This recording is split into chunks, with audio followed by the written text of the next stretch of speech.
Hi, this is Carrie Brownstein. This is DJ Premier. This is Darren Aronofsky. You got the RZA right here. Rose McGowan. Radiohead. Aisha Tyler. Tribe Called Quest. Fred Armisen. Prince Paul. Javier Munoz. Seth Meyers. Frankie Cosmos. Flying Lotus. Hi, we're Chaim, and you're listening to the Talk House podcast.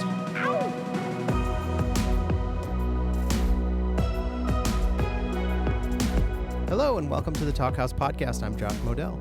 This week's conversation features a couple of names you almost certainly know because each of these guys has had a pretty incredible career in music. Richard Marx and Jakob Dylan. Marx, of course, wrote and performed some of the most indelible pop hits of the late 80s and early 90s, including Endless Summer Nights, Hold On to the Nights, and the super smash Right Here Waiting, which comes up in this conversation. But even as the era of mullets and frosted jeans faded, Marx couldn't be stopped, or rather, Marx's songs couldn't be stopped. He's continued releasing music over the years, and his influence can be felt deeply to this day. Just check out the audio and visual vibe of John Mayer's latest album, which basically pays tribute to Marx. And it's not just music. Marx recently released a funny, candid memoir called Stories to Tell, in which he details some of the incredible memories he's made in the music business over the years. And that's where Jakob Dylan entered the picture, as you'll hear. Though the two didn't know each other, Dylan went on Joe Rogan's podcast recently to praise Marx's book, and a friendship was born. Now, Dylan is no slouch in the music department either. You can't be with that family name. He's been the main creative force behind the Wallflowers for the past 30 years, releasing 7 albums under that name, plus 2 solo albums, and of course, criss-crossing the globe, playing for tons of people. The latest Wallflowers record, Exit Wounds, just came out, and its lyrics and vibe are reflective of the times we're living in, which is to say it's a bit harrowing, but also incredibly catchy. A bunch of the songs feature Shelby Lynne on backing vocals as well, which is a great bonus. They get into that in a little bit as well. Check out a little bit of The Dive Bar in My Heart. Once in a while you still come around. You look me over, you look me down. It's just you and that lazy bar back in your favorite little clown. Elsewhere in this chat, the two songwriters talk about the process, about how writing a book is different than writing a song, about a special moment Marx recently dedicated to his ailing mother, and how Barbra Streisand has no regrets about not recording Marx's biggest hit for herself. Enjoy.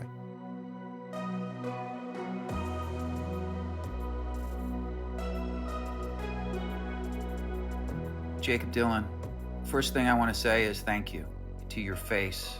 Nobody's going to be watching this. They're going to only be listening to it, but I can see Jakob Dylan's face, and it's my first opportunity to thank him for a few weeks ago. He was on this little, not listened to podcast called The Joe Rogan Experience. And at one point, Rogan asked Jakob how he likes to wind down when he's not working, when he's not touring, whatever. And Jakob said, yeah, I like to read memoirs. And he gave my memoir, which had just come out a day or two before that, a shout out and was very complimentary. And it was so nice. And we didn't know each other. And so, to be honest with you, my first feeling was one of suspicion. Because why is somebody I don't know being nice? I don't know about you, but I feel like even though my closest friends in the world happen to be other musicians and songwriters, I'm going to sound like such a dick when I say this. From the time I started making records back in 1912, I loved that once I started having a little bit of success, I loved that I had an opportunity sometimes to reach out to someone to compliment them, even people I didn't know. And sometimes it would just be me sending a fax back in the fax days, or calling them, getting a number from a manager and just calling and just saying, hey, I just want to tell you, I listened to your new record and I thought it was amazing, and, congratulations. And I always found that people were so sort of taken aback by that. And it's happened to me in return a few times, but I feel like there's not a whole lot of that sort of, especially people we don't know. I mean, in your case, you took, 2 or 3 full minutes in the middle of a really, really important plug for you, and you shined a light on me, and I really appreciate it. I thought it was really badass and cool. Well, that's nice of you, but it's just genuine, but I do know what you mean, that musicians, as much as we're supportive, unfortunately, are also very competitive. Yeah Strangely. And you tend to give compliments and shout outs to people that you know, because that's just kind of it's a bit of a code with other, with players and musicians. But no, that was just genuine. I don't have much of that competitive nature, really, with people I do or don't know. I had just flown to Austin and I had bought the book day before. And that's what I do on a plane. I read. Me too. The newer, take out your iPad and all that stuff. I don't do any of that kind of stuff. So it's either sleep or read. Yeah. Sometimes a combination. Yeah. But Same here. the book was perfect, and it's your book is great. And I'm sure you've gotten lots of compliments. And it's a ballsy endeavor to write a book. I mean, I don't know, how long did you work on that? I mean, I got serious about it maybe a year and a half ago, like right before the pandemic, maybe, which the one of the only blessings of the pandemic was that it gave me no more excuses not to dig in and finish it. But the nucleus of it was 7 or 8 years ago. I started doing more touring as a solo acoustic show. And in doing that, I knew that I wasn't as worried or concerned about performing the songs as I was what was going to happen in between the songs. Because to me, that's really the show. I come from as an audience member, I can go see someone or a band and be blown away by the musicianship. But if I'm going to go and sit in a room and have that experience, I kind of want to feel like I'm hanging out with them a little bit. I want to feel like I'm being interacted with. And fortunately or unfortunately, I've had some wacky shit happen to me throughout my life. And most of it's pretty funny and self-deprecating, and some of it's embarrassing. And I loved having the opportunity in a solo acoustic show to tell a bunch of those stories, because I really wanted people to walk away feeling like they really got their money's worth musically, but I also wanted them to laugh and have fun. And so a friend of mine who had seen the show said, every one of those stories you tell in between songs is a chapter of a book. So the initial idea was I was just going to write stories about my career and people I've worked with and funny shit that's happened to me. But then, to be totally honest, I didn't get serious about it until I got a frickin' book deal. And then I got serious about it. And Simon & Schuster really encouraged me to write a little bit more about my life. And I think, as you could tell, without even knowing me, I still maintained the integrity of my privacy. I didn't write anything that I was uncomfortable talking about. And I kept a lot of stuff to myself, because who says I can't? Just because it's a memoir, Yeah, and you want a follow-up book. Yeah, more stories to tell. Yeah. Well, it's quite an undertaking. I mean, it's not a song. In a song, you're allowed to bounce all over time and perspectives and first person and third person. You can go. There's nothing linear necessarily about a song, but a book has to be something different. And I don't know that they relate. I mean, your memories may not be enough to make a great book, because you still got to write it. And I don't find they're very connected. If you were asked me to just write a memoir just about a tour, like, I would find that very complicated, difficult. I thought going into it that it would be that way. I didn't write with anybody else. I wrote every word myself, and I didn't even do, honestly, that much rewriting. Just little bits and pieces as I would reread. And there are even still things in the book. When I got the final book, when there was no more, room to change or any more time to change, it was when I was reading the audiobook that there were a handful of things I went, fuck, I could have fleshed that out better. I think every author goes through that. But what I found was, in writing songs, I feel a sense of rules, if you will, of construct, and the way I approach writing a lyric.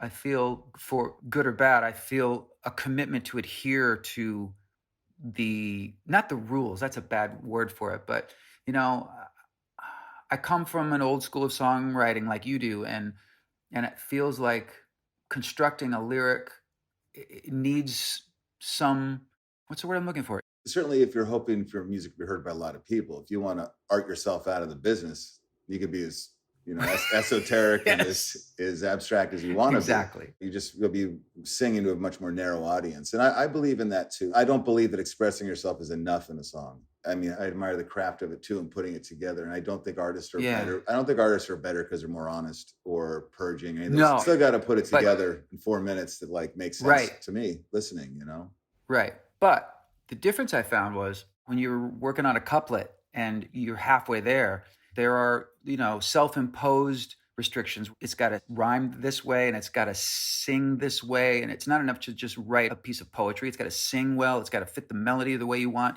With writing a book, even if you were to write a book about your last tour, you have all the information at your disposal already in your brain. It's just a matter, a way of the way you want to tell that story. With writing a song, there's so much of it that remains in the ether until we pull it down, or until it comes through us. When, we're sitting there searching for that one line, or the back half of that chorus, or when you're just wondering when you're going to find it. With writing a book about yourself, the information is logged. It's in you. It's just a matter of how you want to phrase those sentences. But I actually ended up finishing the book and finding myself craving writing songs again. I wasn't as mystified by the act of writing a book as I am writing a song. Every time I write a new song, I go, fuck, I can't believe that we just wrote a song, or I just wrote a song. Again, I don't know how many thousands of times it's happened, but I've never lost my wonder. You know, I'm not aware of a higher achievement for any one person who's a songwriter.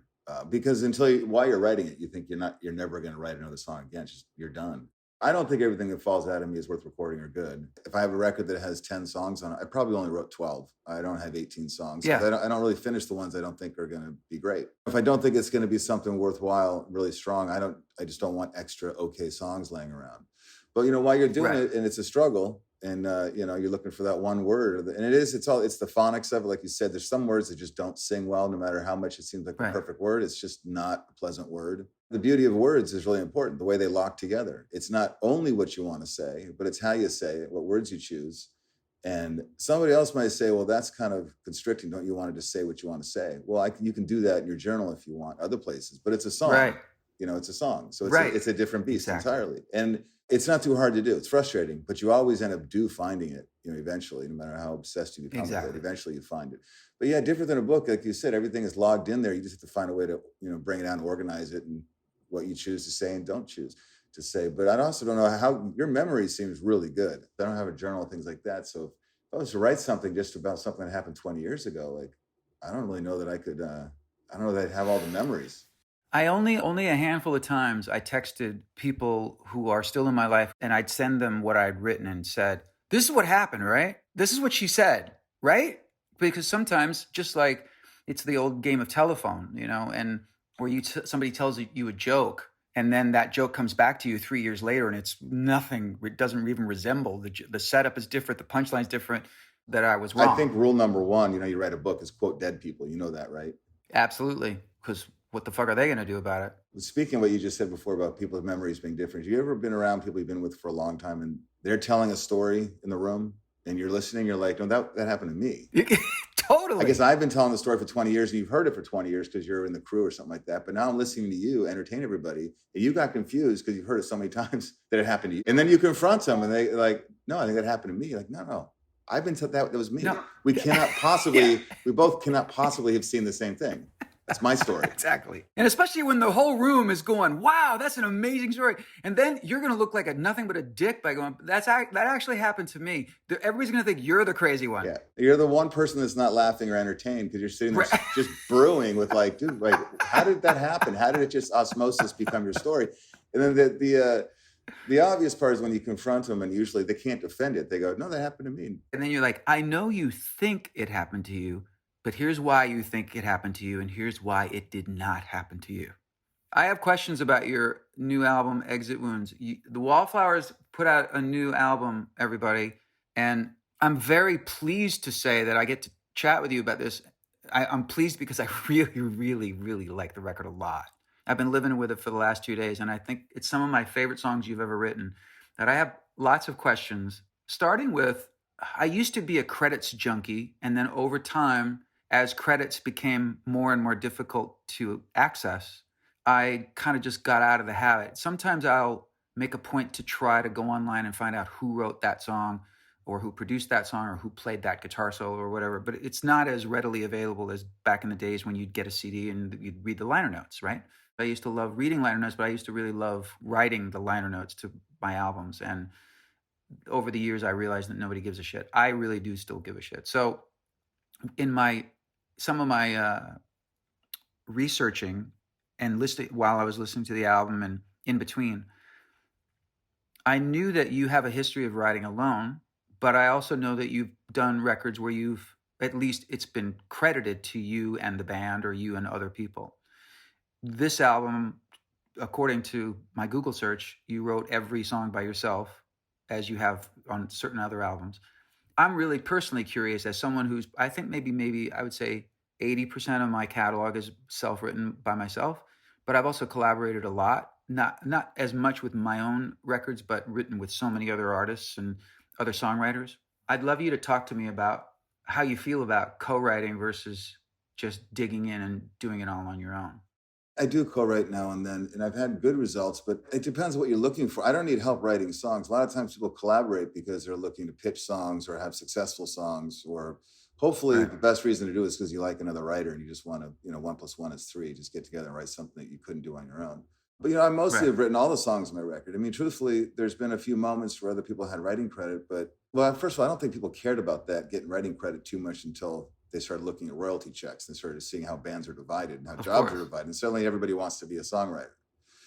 I would never show up on a record and say, I want to play drums now, because Right. that's, I mean, so my thing, I feel it's, especially in bands, it's like a basketball squad, a team, it's like not everybody gets to, dribble the ball and everybody gets to shoot. And that's kind of what bands are. Yeah. You got to play to your strengths. What does everybody do? And that's always been my thing, is the songwriting portion. That's the heavy lifting that I do. And other people throughout the years have done extremely valuable things as well.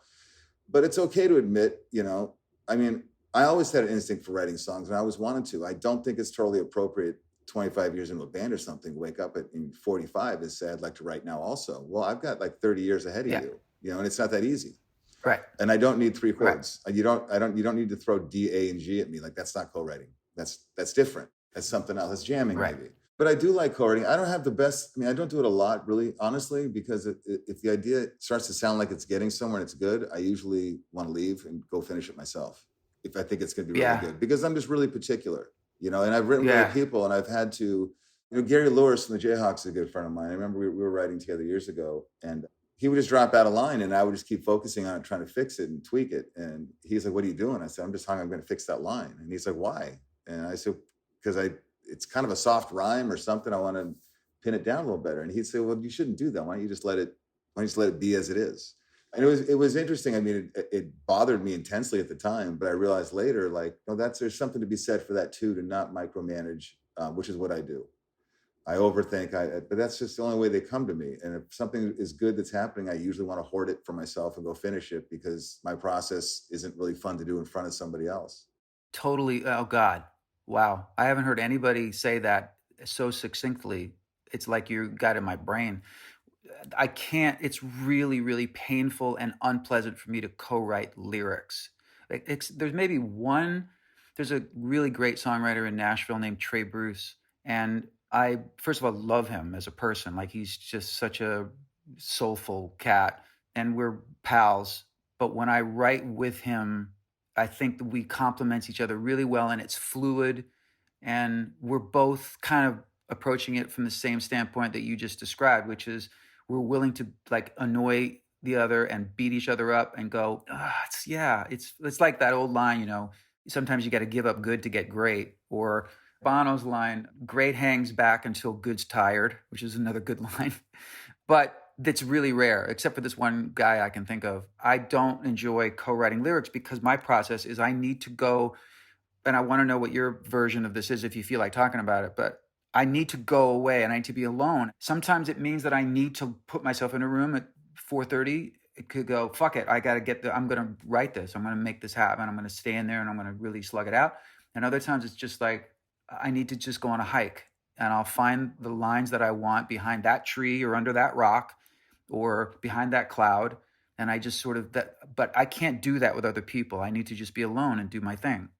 Moving is really good. I've always thought, like what you just said, you can spend 6 hours in a room working on one phrase, or you can just take a 15-minute walk. Yep. I know we made a record in 2012. The band, I remember there was a car that would take everybody to the studio that was, 20 minutes away in a car. And I just would walk every day. I'd walk to the studio, a couple miles, because that's where I would get everything done.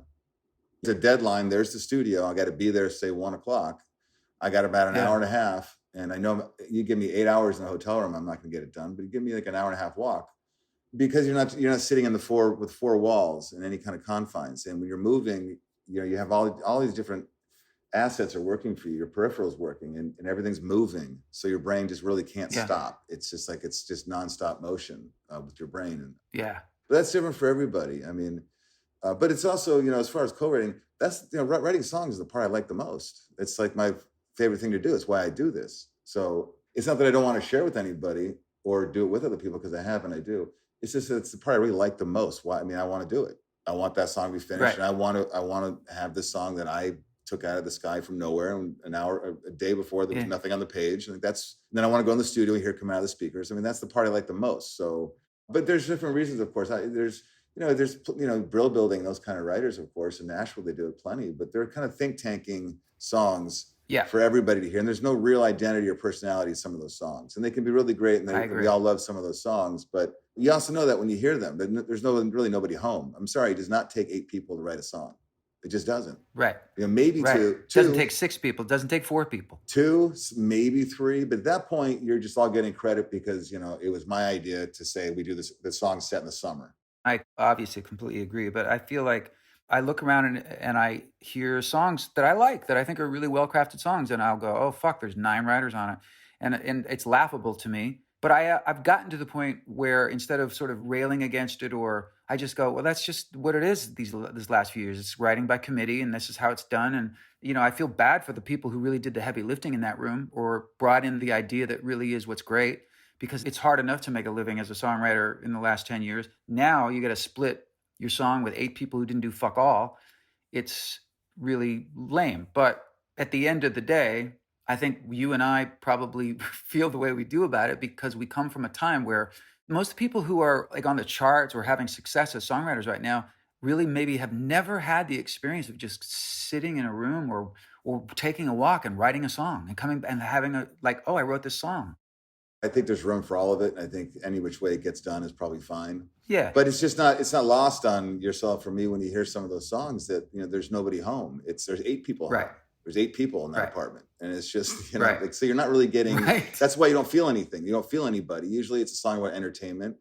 It's a song about America or trucks or, beers. Right, And right. when I say think tank, it's like, well, that's what it is. People are getting together and brainstorming. What do people want to hear? And just that in itself is just not a place that I respond to. I don't have a problem with it, but I just don't understand it because to me, no, that's the part I like the most. I don't know why that's not the most important part to you, but that's how it is. Right. I mean, that's how growing up and still I'm not particular about genres. I like, I can listen to any music because I just want to feel something from somebody. And I always like the best songwriters. Grooves never moved me as much.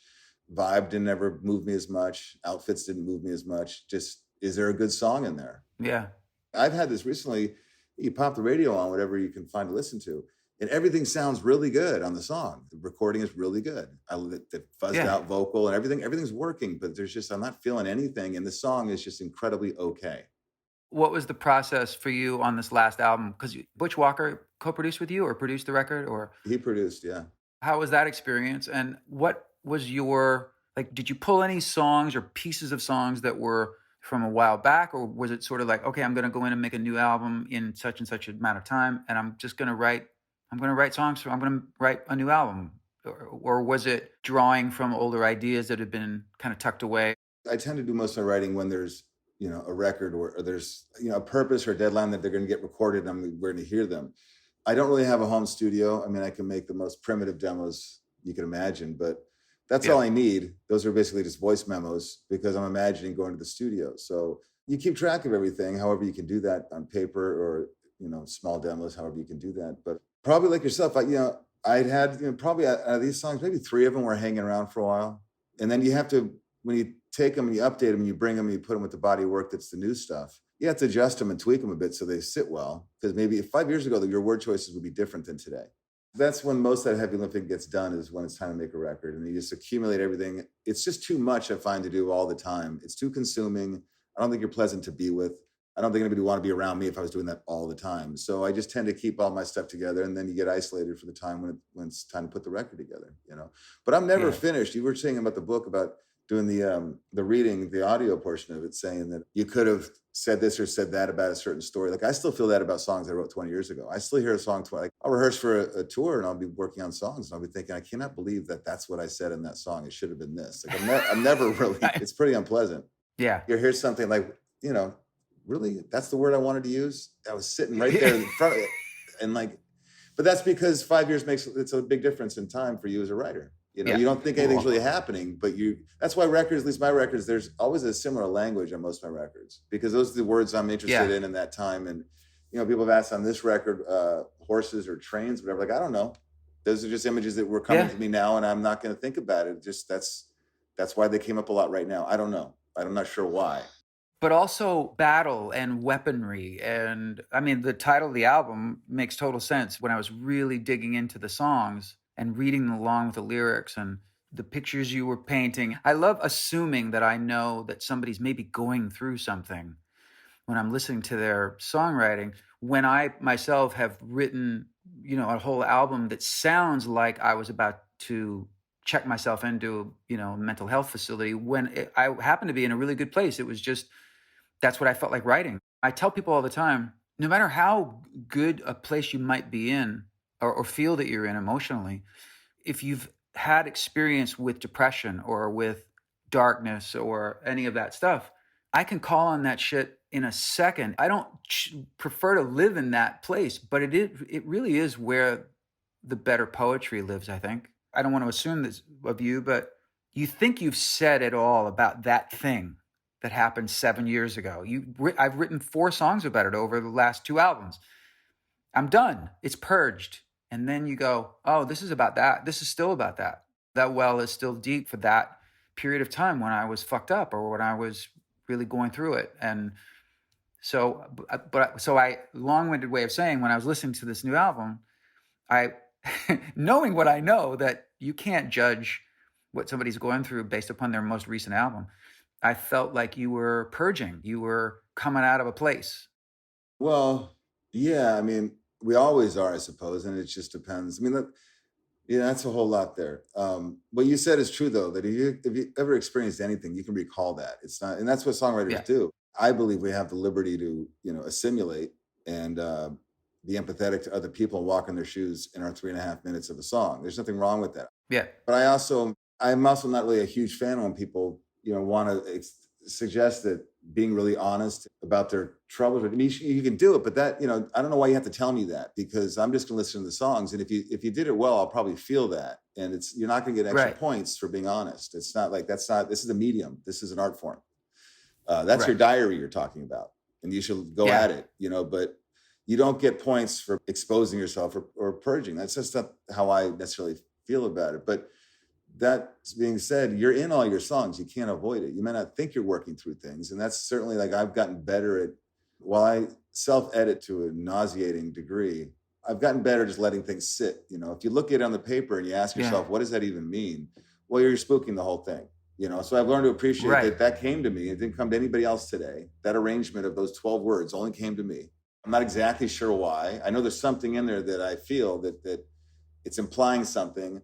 I can now sit here and dissect it, but why? Maybe just let it sit. I remember early on hearing Keith Richards say that he doesn't really write songs, he channels them. And I always thought, like, I don't know, nobody's writing my songs for me. I know what that means. I mean, I want, what channel are you on? Like, I want that, but I do, but I think I know what he meant now. I get it better, which is just, the saying of just get out of your own way and let these things happen. I think the concept of us channeling them or the songs coming through us is, and you're leading me to this other thing, which is one of my most confounding yet pleasant experiences is when I do look back, like you said, when you're rehearsing a song or for whatever reason, if I'm looking at an old lyric or something, and I'll truly not have any recollection of how I even arrived at that. Like, why did I write that? Like, I don't even remember. It's not like I could go, oh yeah, that thing happened and then it triggered this memory of this. And so I wrote that line. Again, but I'm going to quote Paul Simon, not again, but another quote. I forget what he said. I'm going to paraphrase, but he's one of my favorite writers, Paul Simon. He's just a really gifted writer, I find. But not just all the songs we know they're memorable, but he says something that I thought I kind of knew he was doing that, and I'd already kind of tried to learn from it. But when he said it very succinctly, then I got it, which was, you got to give a listener a gimme here and there in a song. It can't be all dense and heavy and thoughtful and too many. First of all, not too much wordplay and that kind of stuff. Well, so when you've just got like 3 lines of something that's a little bit abstract and out there, well, then you give them a softball, bring them back in. You balance out, because you don't want one or the other entirely. I'm sure you could ask the same thing. Is it hard for you to sing certain songs? And honestly, like, no, it's not. It's not. Like, I'm able to entertain and just sing a song, and I don't relive the songs every time I sing them, no matter what happened at the time of writing them. I'm done. I wrote it. I moved on. Singing the Right. song does not conjure up the feeling again. Not to me. Not to me either. I know some people say it's too hard to sing that song, but you know what? I'm an entertainer, really, too. And I'm able to sing a song, mine or someone else's. And you'd be surprised what I can think about while I'm singing the song. You remind me of something. I'd like to just do a little sidebar here. I lost my father really tragically in 97 when I was 33. And my mom and I have always been really, really close. And my mom is at the end of her life now. This is the home stretch. And, you know, we have her living with us, and it's sad and heartbreaking, but also beautiful. And she's 85. She's funny and she's cool. And so a year and a half or 2 years after my father died, I wrote a song as a present for my mom. And it's called Thanks to You. And it was just sort of a little love letter to my mom. And it was never a single or any of that stuff. It was really just me writing it to her. But I did record it. And so I had never performed it live. And I thought, fuck, it's Mother's Day. This live stream thing's happening. I want to do this for my mom.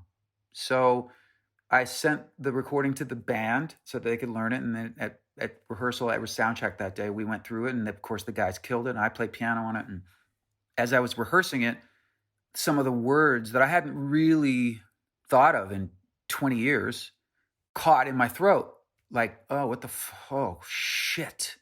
I got to do this on this live stream in a few hours. And now I'm starting to think about it. Like, I don't want to be the guy who starts crying during the fucking song because of the background of the situation. But I internalized it, and I just thought, I was just giving myself a pep talk, going like, just be a pro, man. Just sing it like, you know, just do it and and honor your mom, and she'll love it. And so we're hanging out in the dressing room right before we're about to go out and do this live stream. And it's me and Why Not and a drummer named Brian Griffin and my friend Kevin Marx, no relation, playing guitar.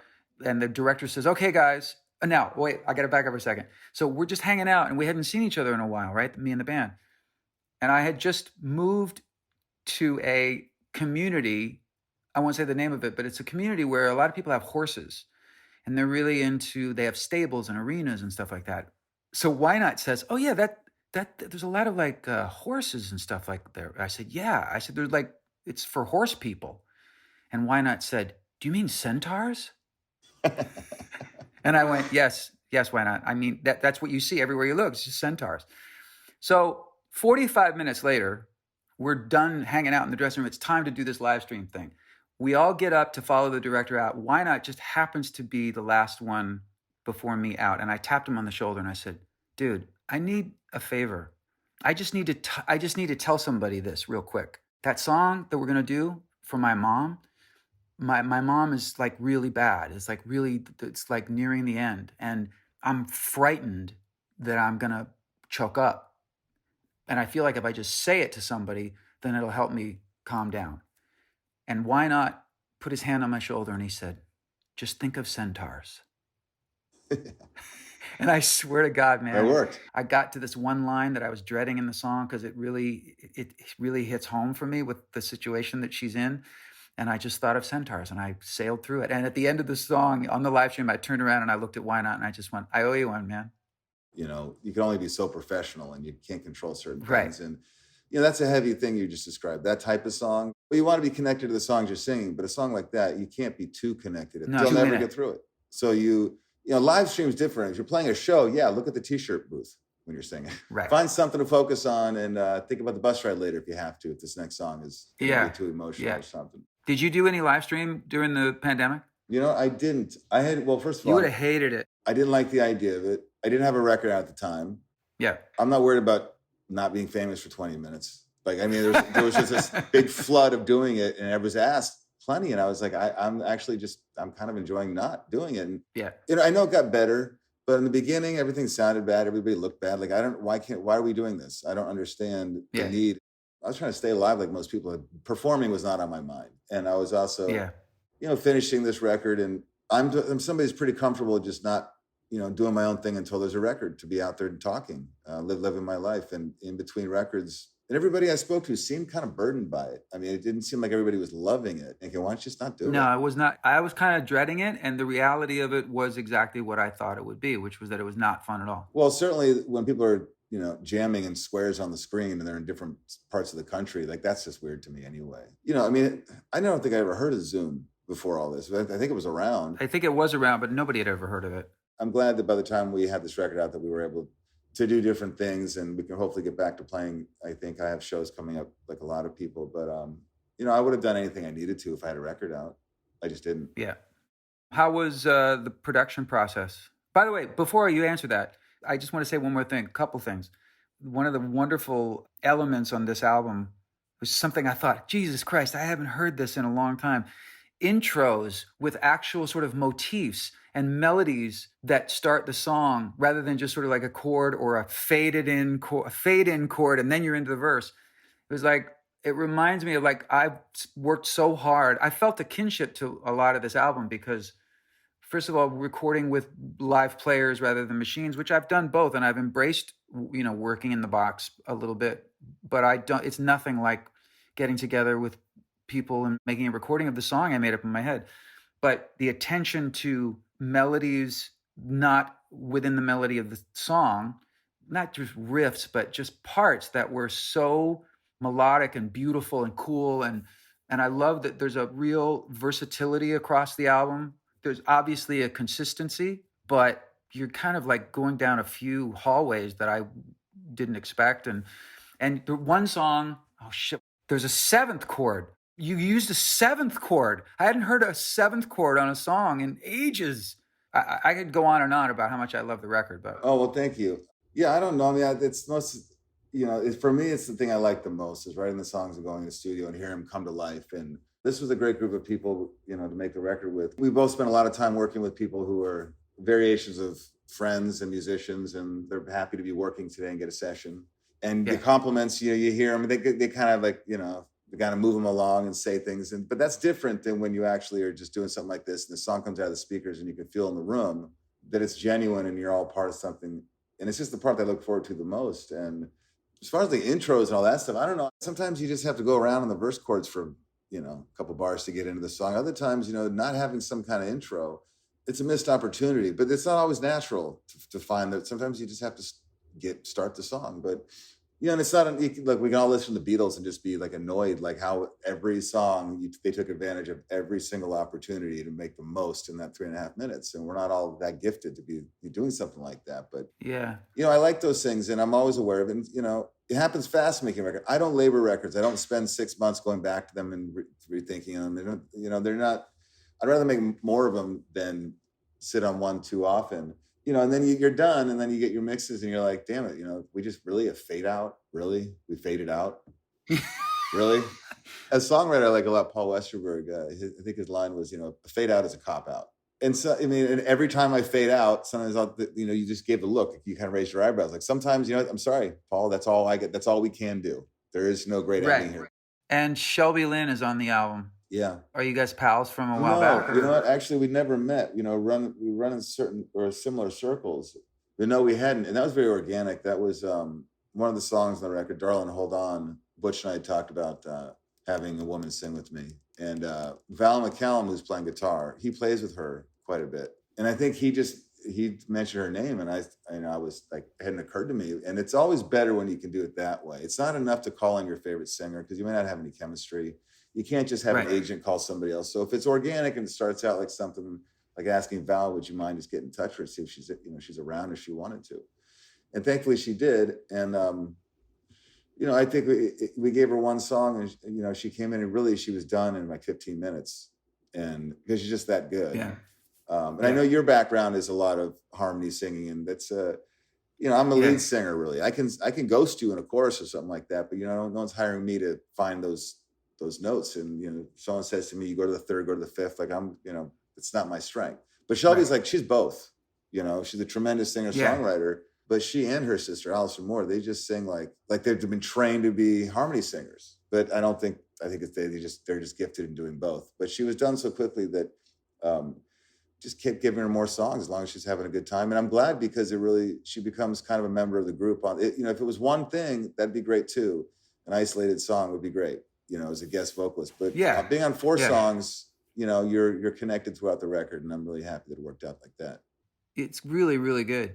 Did she get the first song that you had planned for her to sing on in advance to kind of get a feel for it? Or Yeah, and again, you're a different. You can do different things than I can do. Like, I'll need some time myself. Somebody wants me to come in and sing. Like, I'm gonna have to screw around for a little bit, and doesn't matter how many numbers and things you throw at me. Like, it's gonna have to be a connection of vibration in my head to find the notes. Telling me which note to go to, it's not gonna be very helpful. I'll need some time to get comfortable with the song. But we'd given her the song, and I'm sure it was very easy for her to. I know it was easy for her because she sang the song 15 minutes, and then we just kept giving her more songs, and it was just as easy right then with the brand new song she hadn't heard. She would get to the chorus, she'd be kind of humming to herself, and then she'd say, "Roll the tape," and it was miraculous, really. I can't do anything like that, so I can't relate. I can do different things, but I can't do that. She's a contralto. She's got a really unique voice and an identity to her voice. But that, it's a really strong, deep voice that complements me, I think, pretty well. You could probably mutate your voice depending on who you're singing with, I'm going to guess, right? You probably have a lot of voices in you, textures. And I do, and that's kind of how I made my living early on, and it's also because I loved sort of trying to mimic other singers, and I mean, I don't think I found my voice until I was making my first record, probably. I was getting work as a background singer, and I needed to sometimes sing the whole chorus completely falsetto to ghost a woman's voice, or change the tone or whatever. I actually like doing my own background vocals a lot because I try to I'll do a pass where it's me, I'm just singing the part, and then if I'm going to double that part, I pretend that I'm, Michael McDonald or Well, who was it? You actually mentioned, I'm spacing you said in your book that they had you come in, it was a live record, I think you had to come in and they wanted you to sing just a word or a line. And so... Oh, yeah. Barbra Streisand had just done this live concert, and Barry Gibb had showed up to do the song Guilty with her. And apparently he forgot to sing the one line. And I was working in the studio down the hall from where they were mixing, and Barbra Streisand walked into the studio. I forget who I was working with. I was just singing background vocals on something. And she comes in, and of course, it was like harps played and light hit her, and, not really, but it seemed like that because Streisand just walked into the studio unannounced, and we're all like, oh, what the hell is Barbra Streisand doing in here? And she's looking around. She goes, is there somebody named Richard here? And I raised my hand. They say you can sound like people. Can you sound like Barry Gibb? And before I could even say, well, I don't know, she took my hand and took me down the hall, and I knew the song. So she said, do your best. And I went, it ought to be illegal. And I did it one take, and she went, that's it. Thank you. Yeah. Well, that's funny. Well, that's a talent, you out of necessity you develop, Yeah. I wouldn't have thought of that. It's really useful to do your own harmonies and change your voice for the different parts, your own textures and your tones. That's also one of the funnier parts of your book. I thought when you pitched her the song, she said, I will not be here. I will not be right here waiting for anybody. Was that her line? Yeah. And it's like, I don't imagine, maybe you caught up with her later. I don't imagine she regretted not cutting the song. Did she? No, we've been friends for a long time. We did work together a few times, but over the last, 15 years, I don't even know how we started socializing. But we started spending a lot of time together, and I'm really close to her husband, Jim, who's a really awesome guy. And every once in a while, it'll come up that she rejected, the song that's my biggest song I've ever written. And she looks, every time we joke about it, she goes, I still wouldn't cut that. I would never say that. That story is great. If she sung the song, you wouldn't have a story. Right. You wouldn't have your trademark successful song. Jacob, I've actually had people, without irony, ask me, well, don't you think she regretted not doing that song? It was so big. And I was like, what? Are you kidding me? You think Barbra Streisand gives a shit that she passed on that? Are you kidding? Well, maybe she could have been the next Barbra Streisand if she just cut that song. Yeah, exactly. Thanks for listening to the Talkhouse podcast, and thanks to Richard Marx and Jakob Dylan for chatting. If you liked what you heard, please follow Talkhouse on your favorite podcasting service as well as your favorite social media services. This episode was produced by Melissa Kaplan, and the Talkhouse theme is composed and performed by The Range. See you next time.